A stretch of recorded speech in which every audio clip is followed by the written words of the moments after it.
Ahí ve. Pero es una pavada. Es el ruido que yo siento. La vibración.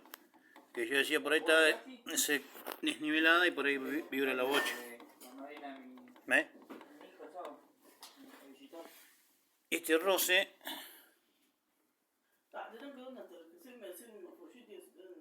roce, hasta los caños, pues se producen fugas.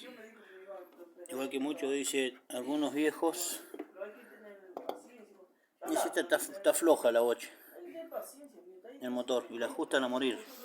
Esto tiene que estar afirmado nomás, no ajustado a morir, porque si no vibra más adentro y se desgollan, se rompen los caños. Tiene que estar flojito para que ayude a amortiguar, por eso tiene un saco goma.